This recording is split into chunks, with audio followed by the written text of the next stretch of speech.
Hello and happy Monday. Welcome. I am Meredith. I am here with our message for the 3rd of July, 2023. Pardon my absence at the end of last week. The internet was not functioning here. So, anyway, I recorded the readings, however, could not upload them. Anyway, fingers crossed today it's going to work out. What do we have going on? There's a lot going on. So the sun, as you know, is in Cancer. The moon is in Capricorn, and it's full.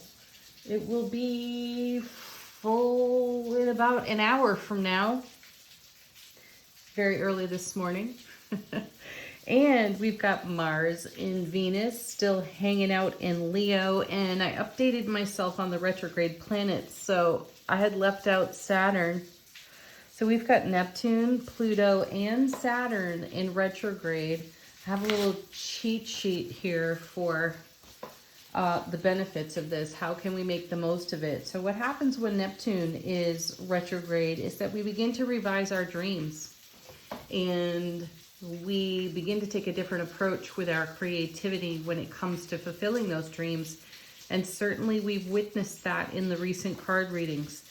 Pluto retrograde has us addressing, challenging our potentially self-destructive behaviors. Yet another thing that we've seen in the cards. And we've been doing that. We've been encouraged quite a bit by the cards to give an upgrade to self-relationship. How are we being loving, kind, unconditionally compassionate within self-relationship as we would in so many of our other priority relationships? Are we doing that for ourselves? And then with Saturn retrograde, we're restructuring. You know, this is a very task-oriented planet, and we know that Saturn is the one that will assist us in accomplishing our goals at any cost. The energy of Saturn can bear down on us rather hard at different points in our life journey. Check your astrology to learn more about it. And so when it retrogrades, we have an opportunity where the energy lifts a bit and we get more done. So you can see how these three planets retrograding right now really work together harmoniously. Let's take a look at what's in the cards. We're using Tarot of the Owls for our message today. And, you know, we're tuning in for guidance, insight, enlightenment, and again, how we might make the very most of the energy atmosphere and what's on offer to us within it. Our first card. How appropriate. Yes, it's another major arcana. This has been fun lately, hasn't it? Starting the reading off with a major arcana. It's happening more often than not. And here we have the moon, borrowed light of the sun, and we're about to come into the Capricorn full moon, as mentioned moments ago here. So this, for me, is a card of energy and experiences beginning to surface. I see this card as revealing evidence of what we're nurturing within our inner being. So whatever we are nurturing is beginning to surface on the moon card. Also, something of the unknown suddenly, spontaneously, intuitively becomes known. Those moments when the universe delivers a truth you didn't even know you were looking for, or confirmation you didn't even know was going to surprise, delight, and fulfill. That's what I feel here with the moon's presence. Let's see what's next. Seven of Pentacles. Well, there's good confirmation of the message that I'm picking up on the moon card, because this is a card of nurturing. All sevens, you know, I will always remind that sevens are about creating heaven on earth. Sevens are comprised of a 3 and a 4. 3 is the number of heaven, 4 is the number of earth. And in the Seven of Pentacles, we are definitely bringing a bountiful harvest into fulfillment. It's not all the way there yet. It's not the 10 of Pentacles, though this is a confirmation of there's a lot going on behind the scenes. There is evidence right out in the open, or there is about to be evidence right out in the open, right in front of our face for what we've been nurturing, signs, symbols within the environment that will show us that what we are nurturing of our seeds of manifestation really have taken root and are growing. Coming with, we now have the Two of Wands. This card's been with us. I think it's the third time in a row I've seen it now. Granted, 2 of the readings last week never made the channel. The Two of Wands was in those readings. So here it is for us yet again. Stepping over a threshold, crossing a threshold in our world, which means that we've up-leveled in some way and we've made some kind of achievement and or progress in some aspect of our spiritual journey. And we have a new world of opportunity, options before us on that too. And 2s are kind of a promise of something becoming more. It's something to build on with the 2s. The 2s bring an expansive energy to the reading. They speak to promise in the oncoming, in the becoming. So step across whatever threshold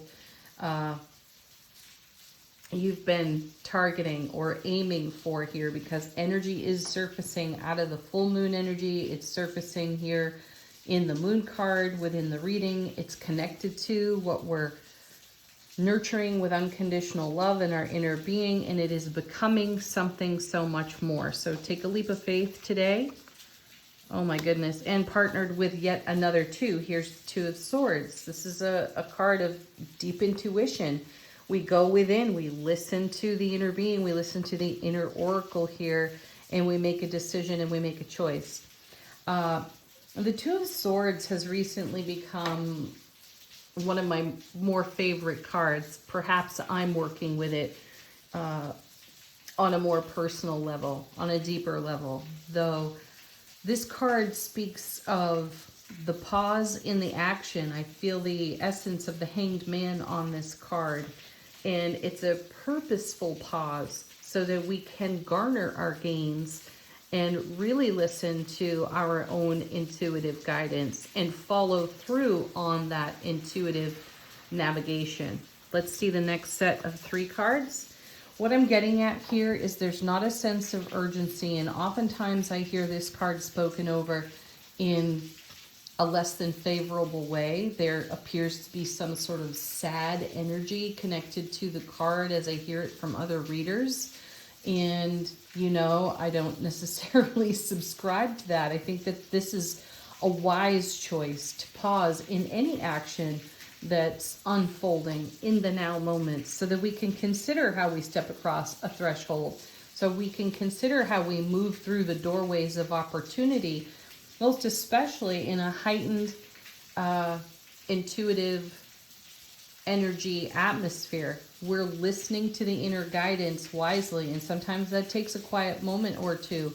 So we do cross our swords over our hearts. We do cross our wands over the threshold while we pause to consider, while we look through, or we gaze through the looking glass of our own intuitive gifts. And I feel that that's what we're doing, because we're doing a reality check, which also comes with some of this retrograde energy, especially with Saturn. We're giving ourselves a reality check as new energy surfaces off the full moon energy and off the moon card itself. And we take a look at the current evidence in the now for everything that is in the becoming. So why not pause here at a gateway moment and check ourselves and ascertain that we are in harmony with making choice and decision that brings us closer to what we're nurturing. So we're going to take a look at anything that is superfluous, that is distracting, or even self-destructive in terms of old story programming, old belief system, tradition that's been handed down to us, asking ourselves, are we applying out-of-date information, energy, attitude, and behavior to an oncoming new life experience? So check it.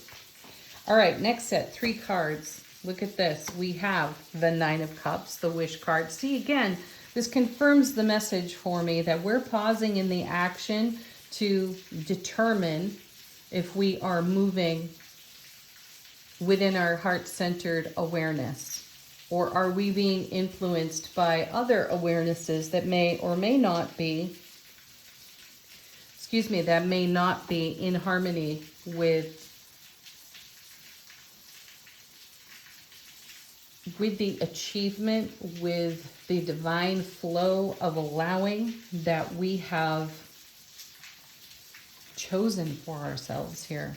So I love that these twos are present, especially in the face of the Nine of Cups, which is paired with, look at that, the Eight of Cups. Ooh, I just heard as I set that down, we might be retracing our steps a bit, because you know that the Eight of Cups walks onto the Nine of Cups. But we had the Nine of Cups present first. So it could be that we're retracing our steps a bit back to the eclipses from the spring and the fall, and taking a look in a different light, in a different perspective, because the moon brings a contrasting light that gives us a fresh perspective. So we may retrace our steps a bit as we pause with our Two of Wands and our Two of Swords before going onward. And then the third card, absolutely garnering our gains, because there's the Nine of Wands. Beautiful. This is a card of endurance. And this is a card of great investment and another message of bringing an aspect of life experience to fulfillment. So we've got two nines here, and we have the Seven of Pentacles over here, and we've got a pause in the action with our beautiful twos as we consider all that lies before us. And perhaps we're taking a look in hindsight and adjusting our frequency to the now moment to maintain a continuity of divine allowing within the seeds of manifestation that we've planted. Ooh, very sweet. All right, bottom of the deck. What's going on behind the scenes? How is the universe supporting this in ways that are not exactly obvious to us? Our first card, High Priestess. My goodness, we are definitely doing a deep tune in to the inner being. We are allowing ourselves to be guided by our own inner oracle. Coming next, oh, I love that. Look at that Death card. This is a phenomenon that happens on this channel from time to time. The High Priestess and the Death card pair up. Hello, Scorpio. Love that. There's a lot of scorpionic energy in this, in these cards. So I feel like we're going deep within our own selves and bringing the messages of our own inner oracle in a unique light to shine on all that we're fulfilling over here, all that we're investing in. I feel like I may have glossed over that Nine of Wands. This, as I mentioned, is a card of endurance. And when you have this much investment in an aspect of your spiritual journey, then you really do want to have a reality check. So use the energy of the retrograde to do that, and engage the energy of these twos so that all of this investment goes exactly where you intended it. Now, from the bottom of the deck with the High Priestess and the Death card, as mentioned earlier, we're going to take a look at what could be superfluous, what is extra, what is no longer needed, required, or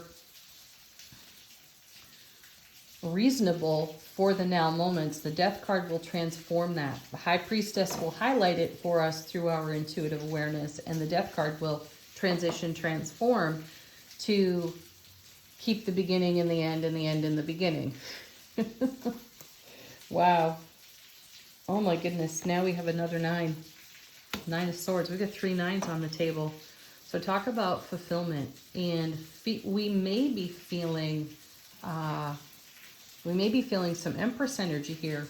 We could be feeling quite pregnant with everything that we were about to give birth to on our foundation. So yet again, another great reason to pause in the action, to reflect, hold appreciation and gratitude for what is, what has been, what is contributing to the cultivation of the fulfillment of all of these dreams.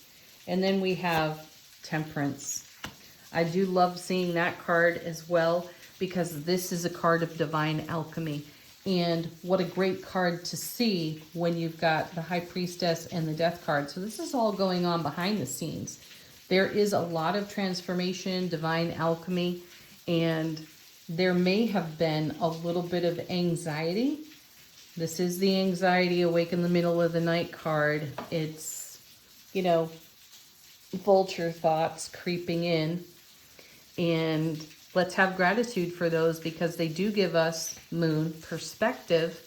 We see things in a different light, and we're able to shift the frequency, adjust the frequency of anything that we've had worry over or experienced anxiety about, and we can upgrade that. So take those moments as gifts and blessings. You know, when worry creeps in, when anxiety wakes us or unsettles us, these are moments to take a deeper breath, to take the pause the twos are inviting us to take, and garner our gains, strengthen ourselves, endure whatever it is the ego decides to serve up, and challenge that, right, with a much better frequency, with greater, more expansive love. So bring that. That's divine alchemy at its finest. I feel like one more off the bottom of the deck. Ace of Swords. I like this because we can add that ace to this 9 and get the 10 of Swords, and there's some fulfillment there. This is the Sword of Truth, brilliant clarity, everlasting strength, and it is a divine and cosmic gift. And I feel like this is the universe saying, we've got this together. So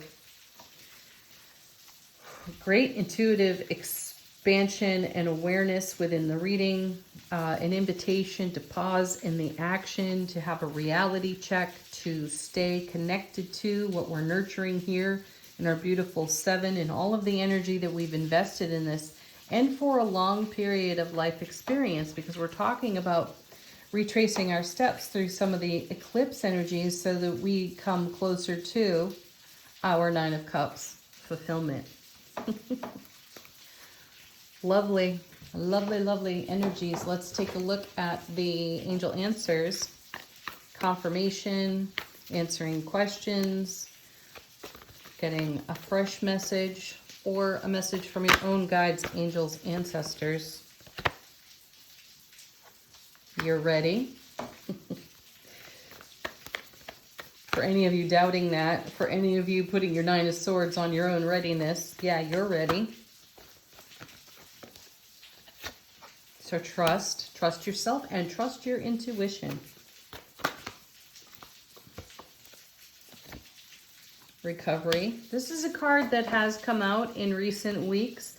We're ever mindful of our well-being on all levels of life experience. And it's so sweet to see the recovery card there, because by trusting our intuition, by challenging our own readiness, we create a sense of courageous spiritual confidence within self-relationships so that we can go onward ever deeper into our journey of fulfillment. One more.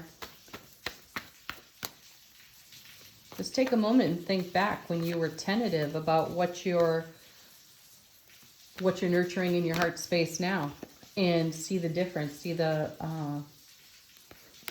difference in your own confidence from then to now, which may be why we're retracing our steps a bit over here with the 9 and the 8 of Cups, and seeing exactly how much energy that we have put into what's developing in the now. And then we have the abundance card. Lovely. And take abundance expansively as well. This card is not limited to finances. Many people pigeonhole that word, that card, and it could be an abundance of laughter, connection, communication, joy, and celebration, right? So take it where it is most fulfilling for you. And that in itself may create an up-leveling in your own well-being. All right, final word on the reading from Wisdom of the Oracle. How is our soulful presence informing our waking consciousness?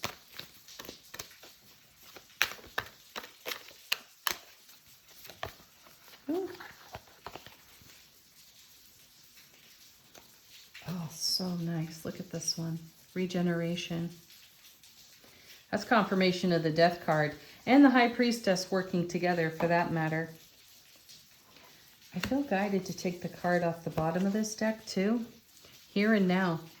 Be here and now, because the regeneration, temperance, death, moon, High Priestess are all working together harmoniously to bring the Nine of Cups to fulfillment in the here and the now, and regeneration, recovery, and abundance of opportunity in those twos for us to reflect and garner our gains and bring the highest and greatest potential to the now moment and really create successful life experiences for ourselves.